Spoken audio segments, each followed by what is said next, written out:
Head scratchers abound, head scratchers for the Calvinist Reformed tulip people. Continuing in Nehemiah, I just think it's a treasure trove. You gave the kingdoms and nations, that's God, free gifts, mercy, um, blessing, and he does that sometimes for people that are resilient, right? Had them grow, you made them, their children as numerous as the stars. Their children took possession of the land. You, God, helped subdue, the evil people, the bad people, while the Jerusalem or the Israelites grew. They captured cities because your strength was with them, your power, probably your knowledge and wisdom in their leadership helped them have armies, which Nehemiah did have a great army. As a matter of fact, it was so great that the surrounding nations that didn't like them moving back into town were plotting. 3 or 4 nations came together, plotted, and they were going to bust up Nehemiah.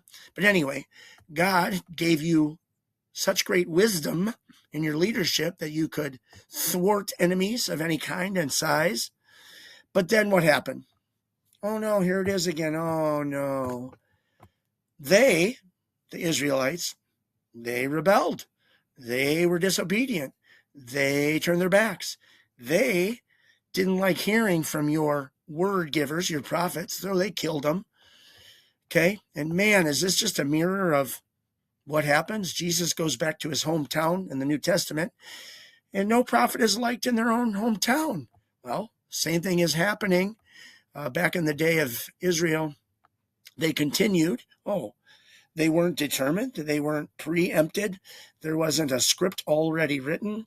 They weren't born unable, and they weren't born on. They were born unable to respond to you, only doing evil. Where does it say any of that in these verses? It just doesn't say that, and I'm not sure if it says it anywhere else either. At least in the detail that many Reformed people would use.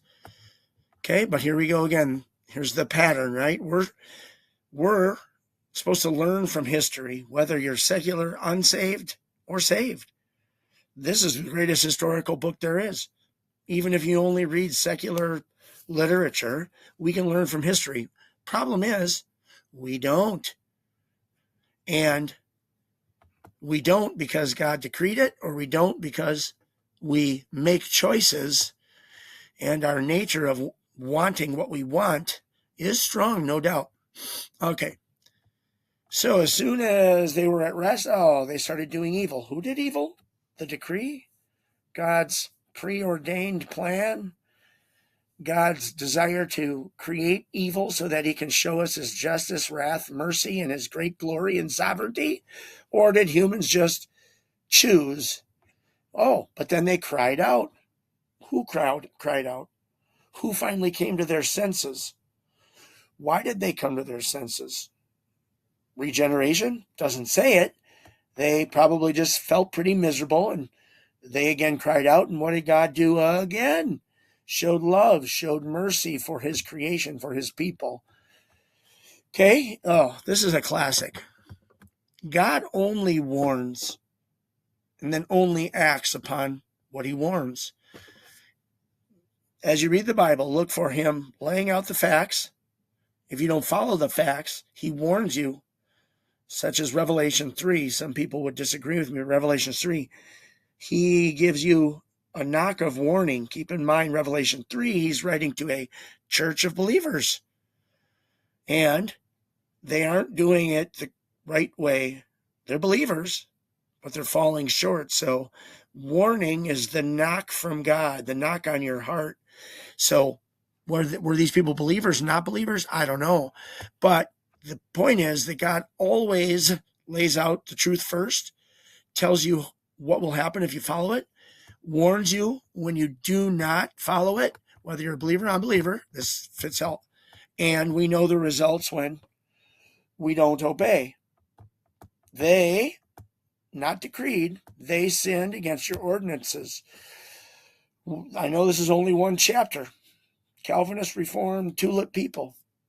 Show me a chapter this robust. Show me 10 verses this clear and this robust on the fact that you don't have any say, or things have been determined, including your thoughts, deeds, actions, your inabilities at birth, your actions after you become a believer. Okay? Head scratchers abound.